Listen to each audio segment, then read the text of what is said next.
Γεια σας! Αυτό είναι ένα βίντεο για την ημέρα αυτάρκειας που έγινε την Κυριακή 3 Ιουλίου του 2022. Όσοι ήμασταν εκεί θα μας δείτε έναν. Η ημέρα αυτάρκειας, μια μέρα για να έρθουμε σε επαφή με νέο κόσμο, να λάβουμε νέες γνώσεις αλλά και να μοιραστούμε τις δικές μας. Και πού πραγματοποιήθηκε αυτή η μάζοξη? Στο ποτάμι της Γουμένισσας. Στην αρχή της ημέρας είχαμε ομιλία από την πυροσβεστική σχετικά με την προστασία των δασικών εκτάσεων. Το ξέρατε ότι από 1 Μαΐου μέχρι 31 Οκτωβρίου δεν επιτρέπεται το άναμα της φωτιάς στην Ύπαιθρο? Τώρα το μάθατε. Και πού καλούμε εάν δούμε καπνό ή φωτιά? Στο 199. Να το θυμόσαστε αυτό. Ας περάσουμε όμως στις παρουσιάσεις. Μιας και ήταν μια αρκετά ζεστή ημέρα, ξεκινήσαμε με κάτι πολύ δροσιστικό. Η Τάνια μας έφτιαξε τσάι από βότανα. Και αφού πήραμε μια γερή δόση δροσιάς, με τι συνεχίσαμε? Με παρουσίαση επιβίωσης. Λοιπόν, κομμάντα του Δήμου Παιωνίας που δεν ήρθατε, ένα θα σας πω. Χάσατε. Ο Γιώργος μας είπε τα πάντα.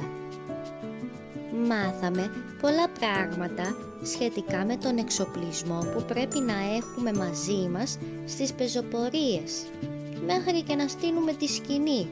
Εσείς τι ξέρετε? Αλλά τώρα ας χαλαρώσουμε λιγάκι. Ας επιστρέψουμε στα καλλιτεχνικά.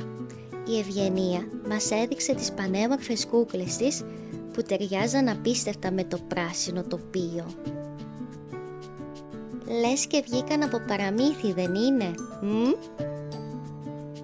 Ο Βασίλης απ' την άλλη μας έκανε μια παρουσίαση για τις βασικές αρχές της ξυλογλυπτικής. Δείτε καλέ εσείς, σβούρις και πράγματα, όλα φτιαγμένα από τα χέρια. Και συνεχίζουμε με τι άλλο?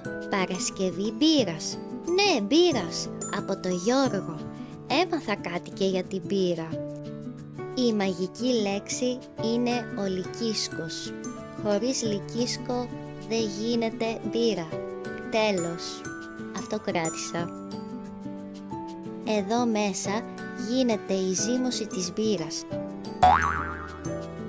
Μεσημέριασε όμως και η Αντωνία κανόνισε να μας μάθει να κάνουμε σαρμαδάκια. Γιατί? Για να μην πεινάσουμε. Αφού φάγαμε καμιά 10 σαρμαδάκια, ο Χρήστος μας έδειξε μια παλιά μυστική συνταγή για ρακόμελο της περιοχής.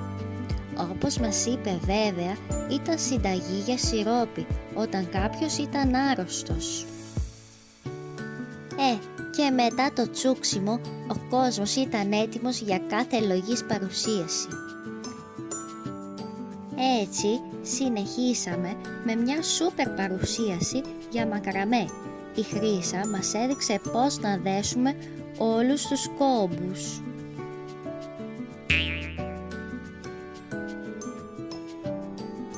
Και ήρθε η ώρα της μελισσοκομείας με το Μιχάλη. Μάθαμε πολλά για την κοινωνία της μέλισσας. Το ξέρατε ότι η βασίλισσα μέλισσα μπορεί να ζήσει ως και 5 χρόνια? Από αυτή τη τρυπούλα μπαίνουν οι μέλισσες στην Κυψέλη. Και κάτι που μου έκανε εντύπωση ήταν το μέλι από καστανιές. Έχετε δοκιμάσει ποτέ? Μετά τα μέλια όμως, ας κάνουμε και λίγο μποτέ. Προχωράμε με συμβουλές ομορφιάς από την Αχιλλία και τις κρέμες της. Μας έκανε μια παρουσίαση για το πώς να φτιάξουμε μόνοι μας σαπούνι. Και τέλος, ο πάγκος μου, Αφού ήπιαμε, φάγαμε και μάθαμε πώς να επιβιώσουμε, ήρθε η ώρα της μεταποίησης. Αλλάξαμε κουμπιά και κάναμε και ντεκουπάζ. Τι, δεν ξέρετε τι είναι το ντεκουπάζ? Ελάτε τότε το φθινόπωρο για να μάθετε. Οπ, και τι βλέπουμε εδώ? Ο πιο γλυκός ακροατής των παρουσιάσεων. Και όλα αυτά πού? Στο ποτάμι της γουμένης σας. Ραντεβού το φθινόπωρο.